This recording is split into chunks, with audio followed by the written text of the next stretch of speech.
Hello friends, welcome to my channel. আশা করছি ভালো আছো। তো আজকে আমি তোমাদের শুরু করব এবিটিএ টেস্ট পেপারের সেট নম্বর 13, 1-এর দাগ, 2-এর দাগ এবং 3-এর দাগের অঙ্কগুলা। তো চলো আমরা শুরু করি।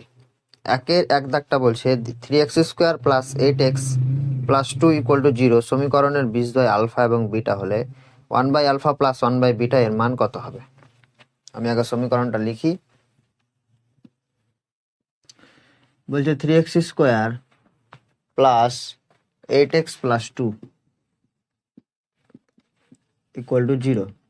এই সমীকরণে দুটি বীজ বলছে আমার কাছে, কি একটা আলফা বলছে, একটা বিটা বলছে। তো আমি দুটো বীজের যোগফলটা বার করি, আলফা প্লাস বিটা। এর মানটা কি মাইনাস বি বাই এ। তো বি বলতে কি এখানে এক্স এর সহগ, তো -8/a। এ বলতে x² এর সহগ মানে 3। এবার দুটো বীজের গুণফল আলফা বিটা, সূত্রটা কি সি বাই এ, মানে 2/3। এবার আমাকে কিসের মান বার করতে বলছে? 1/আলফা প্লাস 1/বিটা। এই দুটো কি করো, লসাগু করো। আলফা বিটা, এটা হয়ে যাবে বিটা প্লাস আলফা। মানগুলা পুট করো, বিটা প্লাস আলফা আর আলফা প্লাস বিটা একই, তো 8/3। আলফা বিটার মানটা হচ্ছে 2/3। অ্যান্সার কত? এখান থেকে 3 ক্যান্সেল হয়ে গেল, 2 × 4 = 8।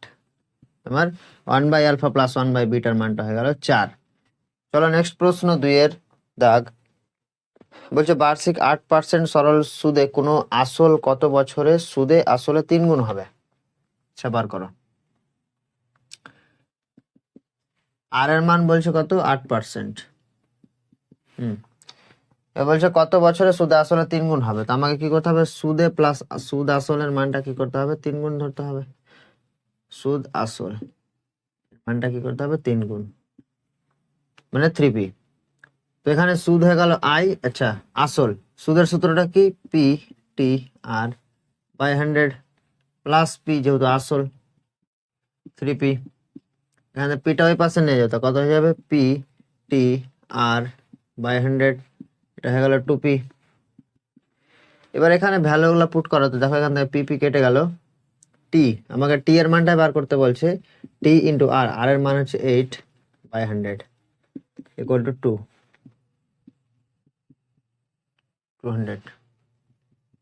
তোমার টি এর মানটা চলে আসলো কত? 200/8। টি এর মানটা তোমার কত হয়ে গেল? 100 দিয়ে 200, 4 দিয়ে 8, 50 দিয়ে 100, 2 দিয়ে 4, 50/2। তাহলে এখানে তোমার টি এর মানটা আসলো 25 বছর।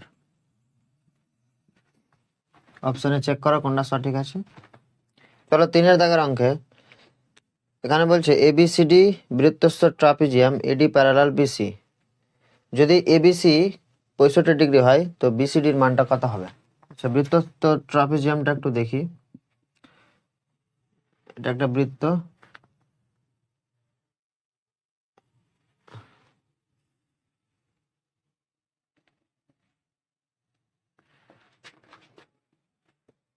এ বি সি ডি, এটা কি? এটা হচ্ছে একটা বৃত্তস্থ ট্রাপিজিয়াম।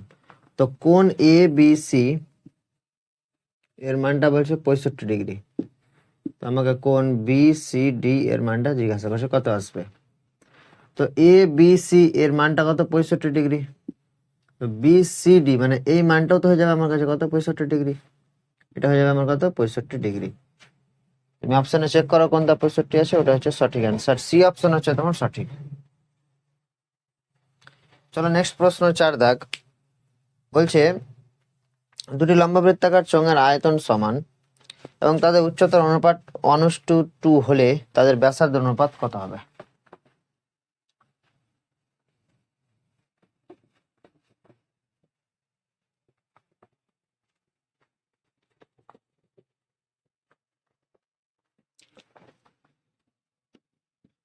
দুটি লম্ববৃত্তাকার চোঙের আয়তনের অনুপাত বলছে। তো লম্ববৃত্তাকার চোঙের আয়তনের সূত্র কি? আয়তনের সূত্র হচ্ছে πr²h। যেহেতু দুটি মানে যেহেতু অনুপাত বলছে, তো একটা কি হয়ে যাবে? r1h1। এই দুটো অনুপাত বলছে কত? সমান 2²h2। এবার আমাকে উচ্চতার অনুপাতটা বলে দেওয়া আছে। উচ্চতার অনুপাত বলছে এখানে h1/h2 এর মানটা দেওয়া আছে 1/2। আমি এখান থেকে অঙ্কটা করি, পাই পাই কেটে গেল, r1 square by r2 square, এর মানটা কত হয়ে যাবে h2/h1, h2/h1, r1 by r2 root over h2/h1, r1 by r2 equal to root over h2/h1। এখানে h1/h2 এর মানটা দেওয়া আছে 1/2, তো h2/h1 এর মানটা কত হয়ে যাবে, এই দুইটা উল্টে যাবে, তো 2 এর 1 হয়ে যাবে। তো ফাইনালি আমার r1/r2 এর মানটা হয়ে গেল রুট ওভার 2/1। এটা হচ্ছে তোমার ফাইনাল অ্যান্সার, মানে রুট ওভার 2:1। এখানে আমার কিছুটি সংখ্যা দেওয়া আছে, সংখ্যাগুলি গড় যদি 9 হয় তাহলে আমাকে এই 4টা অপশনের মধ্যে কোনটা সঠিক এটা দেখতে হবে। ঠিক আছে, যে 6 + 7, আমি প্রথমে গড়টি বার করি। গড় কিভাবে বার করতে হয়, এখানে সংখ্যা মানে সবটি সংখ্যার যোগফল বাই কটা সংখ্যা আছে ওটা দিয়ে ভাগ। তো +x + 8 + y +14, এটা দিয়ে ভাগ করতে হবে কটা সংখ্যা আছে, 1 2 3 4 5 6, 6টা সংখ্যা। এর মানটা কত, এর মানটা দেওয়া আছে আমার এখানে 9।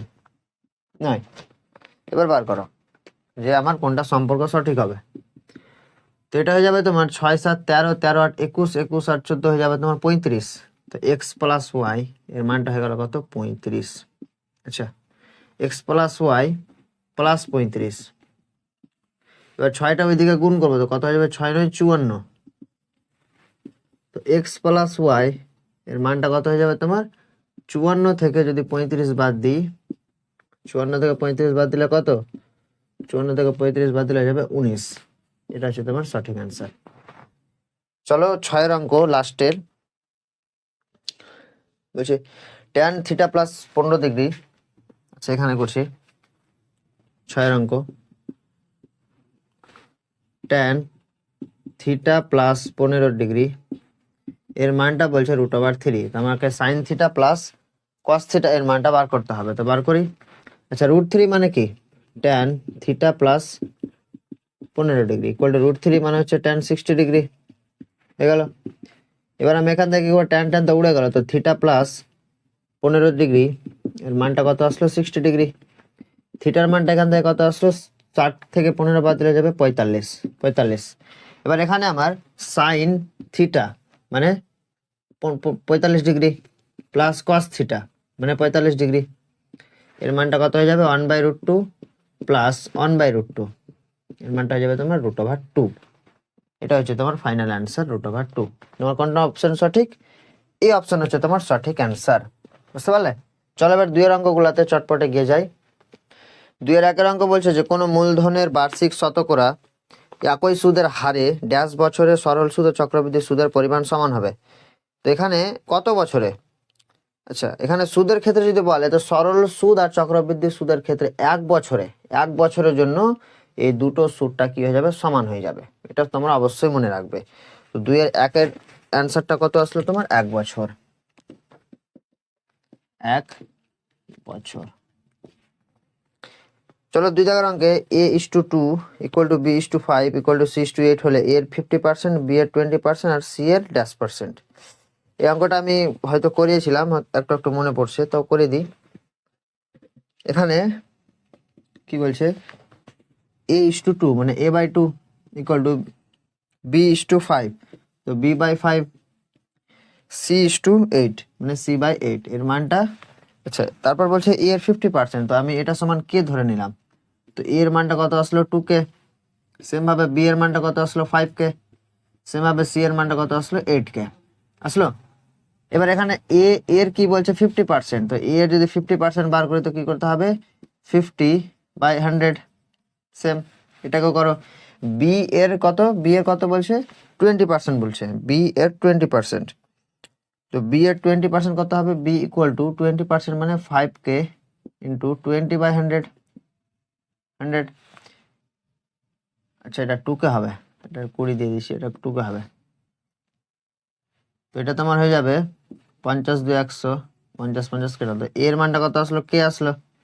সেম ভাবে এখানে হয়ে যাবে 5 5 5 কেটে গেল, তো বি এর মানটা এখানে চলে আসলো কে। কথা বলছে সি এর মানটা 8k বলছে। তো এবার এখানে আমার সি এর কত পার্সেন্ট বলছে, তো আমি ধরে নিলাম x%, ধরে নিলাম কত x%। তো সি ইকুয়াল টু কত আসবে আমার, যে 8k ইন্টু x/100, বুঝতে পারলে? তো যেহেতু এখানে কি বলছে যে এ এর মানটাও কে আসলো, বি এর মানটাও কে আসলো, তো অবশ্যই এখানে সি এর মানটাও কে আসবে, আসবে কি আসবে না, সি এর মানটাও কে আসবে আমার। তো সি এর মানটা যদি কে হয়ে যায় তো কত আসবে, K equal to 8k into x/100। এখান থেকে যদি এক্স এর মানটা বার করি, কে কে কেটে গেল, এক্স এর মানটা বার করলে হয়ে যাবে তোমার 100/8। এটা তোমার অ্যান্সারটা হয়ে যাবে কত, 12.1/2, এটা অ্যান্সার আসবে। তো তোমার এক্স এর কত হয়ে যাবে, 12.1/2 এর পার্সেন্ট। এটা 3 দাগের অঙ্কে বলছে যে দুটি সদৃশ্যকোণী ত্রিভুজের অনুরূপ বাহুগুলি ড্যাশ হয়। দুটি ত্রিভুজ যখন দেখতে একই রকম হয় তখন অনুরূপ বাহুগুলো আমার কি হয়ে যায়, সমান হয়ে যায়। তো এটা অ্যান্সার কত হয়ে যাবে, সমান, সমান হয়ে যায়, সিম্পল। নেক্সট প্রশ্ন চলো, যে cos square theta minus sin square থিটার মানটা 1/x হলে cos to the power 4 theta minus sin to the power 4 থিটার মানটা কত। এটা আমি করিয়েছিলাম এর আগে স্কুলগুলোতে। এটা অঙ্ক একটা ছিল, এই টাইপের না, সেম অঙ্কটাই ছিল, যে বলছে cos square theta minus sin square theta equal to কি বলছে, 1 এর x বলছে। তো cos to the power 4 theta, cos to the power 4 কে লিখতে পারি cos স্কয়ার থিটা তার হোল স্কয়ার। সেম ভাবে sin টু দি পাওয়ার, আচ্ছা cos বলছে না sin বলছে, sin to the power square theta তার হোল স্কয়ার। সেম ভাবে এটা কি হয়ে যাবে আমার, সূত্র ফেলি, a square minus b square থেকে যাবে a প্লাস b মানে cos square theta plus sin square theta into a minus b মানে cos square theta minus sin square theta. মান পুট করো, cos square theta plus sin square theta মানটা 1 into এটার মানটা তো দেওয়া আছে 1/x। তো তোমার ফাইনাল আনসার কত আসলো, 1 এর x। বুঝতে পারলে? চলো নেক্সট প্রশ্ন বলছে একটি লম্ববৃত্তাকার শঙ্কুর আয়তন v ঘন একক এবং ভূমিতলের ক্ষেত্রফল a বর্গ একক হলে উচ্চতা কত হবে। এটা একটা সহজ অঙ্ক, 5 দাগ।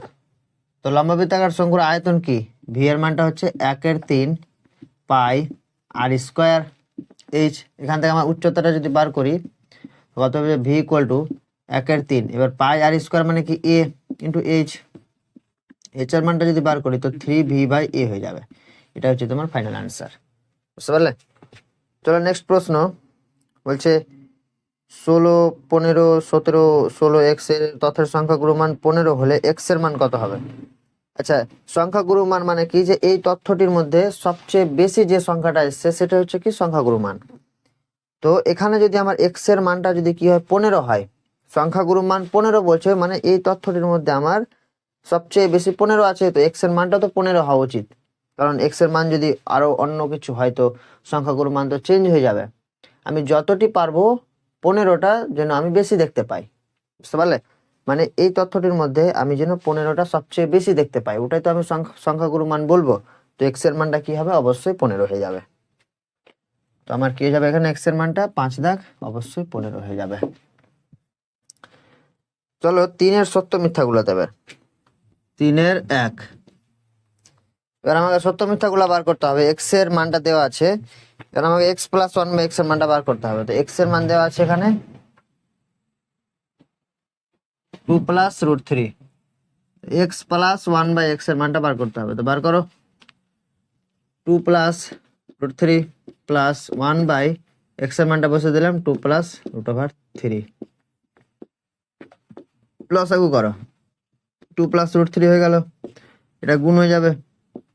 তো 2 প্লাস √3 স্কোয়ার প্লাস 1, এটা a প্লাস b তার হোল স্কোয়ার ফর্মে ভাঙো। তো 4 প্লাস 4 √3 প্লাস 3 প্লাস 1 হয়ে গেল। তো 2 প্লাস √3, এখানে যোগ করো, 4 3 7 8, 8 প্লাস 4 √3, ঠিক আছে তো? হ্যাঁ, এবার এখান থেকে কি করবো, 2 প্লাস √3 তো থেকে গেল, এখান থেকে কমন নাও, উপরে কমন নিলাম আমি কত, 4, 4 দিয়ে যদি কমন নিতে যাবে 2 প্লাস √3, নিচে পড়ে থাকলো 2 প্লাস √3, কাটাকুটি করো, কত পড়ে থাকলো 4, এটা হচ্ছে তোমার অ্যান্সার। বুঝতে পারলে? তো এটা তোমার কি হয়ে যাবে, যদি 4 দেওয়া থাকে তো হয়ে যাবে সত্য, না দেওয়া থাকলে মিথ্যা। তো এটা হলো তোমার মিথ্যা। মিথ্যা। চলো 3-এর 2 দাগ বলছে অনেকটা এখানে দেওয়া আছে cos 0 into cos 1 cos 2, cos 0 into cos 1 into cos 3, এরকম করে করে দেওয়া আছে cos 90 অবধি, cos 90 অবধি দেওয়া আছে। তো এখানে আমার কি বলছে, এর মানটা কি 1 হবে? এই যেটা আমার দেওয়া আছে ত্রিকোণমিতি একটা, এর মানটা কি 1 হবে? আচ্ছা দেখো এখানে cos 0 এর মান কত, cos 0 মান 1, এখানে cos 90 এর মান কত, cos 90 মান 0 হয়ে গেল। তো 0-র সঙ্গে কোনো যদি আমি ত্রিকোণমিতি হোক, যে কোনো সংখ্যা হোক যদি গুণ করি, তো অবশ্যই এর মানটা কি হয়ে যাবে, 0 হয়ে যাবে। বুঝতে পারলে? আরেকবার বলছি যে এই একটা আমাকে এক্সপ্রেশন দেওয়া আছে ত্রিকোণমিতির, এখানে cos 90ও দেওয়া আছে। তো cos 90-র মান আমরা কি জানি, অবশ্যই 0 জানি। তো 0-র সঙ্গে যখন আমরা গুণ করব ত্রিকোণমিতি এক্সপ্রেশনটাকে, তখন মানটা 0 এ আসবে। ত্রিকোণমিতি বলে না, 0-র সঙ্গে যে কোনো সংখ্যা গুণ করি, যে কোনো গুণ করে দিই, সেটা আমার অ্যান্সার 0 চলে আসবে। তো তোমার এটার অ্যান্সার কি হয়ে যাবে, 0 চলে আসবে, মানে এটা হয়ে যাবে তোমার মিথ্যা। চলো 3 দাগের অঙ্কে বলছে 7 সেমি 3 সেমি ব্যাসার্ধ বিশিষ্ট দুটি বৃত্ত বহিঃস্পর্শ করলে তাদের কেন্দ্রদ্বয়ের মধ্যবর্তী দূরত্ব কত হবে? এটা ধরো একটা 7 সেমি একটা বৃত্ত আছে, আর এই পাশটা ধরো একটা 3 সেন্টিমিটার মানে ছোট একটা বৃত্ত আছে, এর কি করছে, বহিঃস্পর্শ করছে। তো কেন্দ্রদ্বয়ের মধ্যবর্তী দূরত্ব কত হবে? এই বড় বৃত্তটার কেন্দ্র হচ্ছে এ, আর ছোট বৃত্তটার কেন্দ্র হচ্ছে বি। তো এই দুইয়ের মধ্যবর্তী কত হবে, এ বি। দূরত্ব কত হবে, 7 + 3, 10 হয়ে গেল। এটাই তো চেয়েছি আমাকে। তো অ্যান্সারটা কত দেওয়া আছে, 10, 10 দেওয়া আছে কি, হ্যাঁ 10। তো এটা হয়ে গেল, এটা হয়ে গেল কি, সত্য। চলো 4 দাগের অঙ্কে বলছে একটি ব্যবসায়ী রাজু ও আসিফের মূলধনের অনুপাত 5:4, এবং রাজু মোট লাভের 80 টাকা পেলে আসিফ পায় 100 টাকা। আচ্ছা এখানে দেখো যে মূলধনের অনুপাতটা একটু দেখো, 5:4 দেওয়া আছে, ভালো করে বুঝে অঙ্কটা। এখানে আমার 4 দাগের অঙ্কে মূলধনের অনুপাতটা কত বলছে, 5:4, 5:4। এবং এখানে লাভের অনুপাতটা দেখো যে 80 টাকা পেলে আসিফ পায় 100 টাকা, মানে 80 টাকা পেলে কত রাজু, আর আসিফ পায় কত, 100 টাকা। এটা কোনো মিল খেলো? দেখো এখানে আমার মূলধন কে বেশি দিয়েছে, রাজু দিয়েছে, তো ওর লভ্যাংশটা কি হয়েছে, কমে গেছে। কিন্তু আসিফ মূলধনটা কম দিয়েছে, কিন্তু ওর লভ্যাংশটা বেশি হয়ে গেছে। এটা সত্য না মিথ্যা? আমি বেশি টাকা দিব বেশি লাভ হবে, কম টাকা দিব কম লাভ হবে। তো এটা হয়ে গেল কি, মিথ্যা। বুঝতে পারলে? এটা হয়ে গেল মিথ্যা। এরকম প্রশ্ন যদি পরীক্ষাতে পড়ে, উড়িয়ে দেবে, একেবারে দেখা মাত্রই সত্য মিথ্যা বলে দিতে পারবে। বুঝতে পারলে? যদি এই লেভেলে যদি অঙ্কগুলো করা থাকে তোমাদের। চলো নেক্সট প্রশ্ন বলছে ওজাইব দুটির ছেদবিন্দু থেকে এক্স অক্ষের ওপর, আচ্ছা ওজাইব দুটির ছেদবিন্দু থেকে এক্স অক্ষের ওপর এক্স অক্ষ ও লম্বের একটা ছেদবিন্দুর ভুজ হলো কি মধ্যমা। এটা তো সত্য, এটা হচ্ছে তোমার সত্য। পড়া মাত্রই তো সত্য মিথ্যা হয়ে যাচ্ছে, কিছু করানোর তার দরকার পড়ছে না। চলো 6 দাগের অঙ্কে একটি অর্ধগোলকের সমগ্রতলের ক্ষেত্রফল যদি 36 পাই বর্গ সেন্টিমিটার হয়, তাহলে ব্যাসার্ধ, আচ্ছা এখানে মিস্টেক আছে বোধহয়, ব্যাসার্ধ কত হবে? আমি এটা বার করে দিয়ে দিচ্ছি, ব্যাসার্ধ কত হবে। তো অর্ধগোলকের, আচ্ছা আমি এখানে করছি, আচ্ছা বলো অর্ধগোলকের সমগ্রতলের সূত্রটা কি, বলো অর্ধগোলকের সমগ্রতলের সূত্রটা। অর্ধগোলকের সমগ্রতলের সূত্র হচ্ছে কত, 3 পাই আর স্কোয়ার। এর মানটা কত দেওয়া আছে আমার, 36 পাই। এখান থেকে ব্যাসার্ধটা বার করো তো, 3, 12, 36, পাই পাই কেটে গেল, আর স্কোয়ারের মানটা কত পড়ে থাকলো, 12। তো এখান থেকে আর এর মানটা কত পড়ে থাকলো, √12। তো √12 মানে হচ্ছে 2√3। এখানে আমার একটি সমগ্র তলে অর্ধগোলকের সমগ্র তলের ক্ষেত্রফল হচ্ছে 36 পাই, তো ব্যাসার্ধটা কত আসলো আমার, 2√3। এবার এটা তোমাকে সত্য মিথ্যা বার করতে হবে। তো তোমাকে যদি ব্যাসার্ধ বলে 1 সেন্টিমিটার, আমার কত আসলো, 2√3, তো এটা হয়ে যাবে মিথ্যা। বুঝলে? এবার যদি তোমাকে বলে দেয় যে ব্যাসার্ধ 2√3 সেন্টিমিটার হবে, হ্যাঁ তো এটা তো সত্য হচ্ছে। যেহেতু এখানে প্রশ্ন মিস্টেক আছে, তো আমি আর কিছু বললাম না, তোমরা অ্যান্সার মিলিয়ে নেবে, কি বলছে, সত্য বলছে না মিথ্যা বলছে, তোমরাই বুঝতে পারবে। আজকের এই ভিডিওটা এতটুকুই, দেখা হবে এর পরের ক্লাসে, সেট নম্বর 14। Thank you.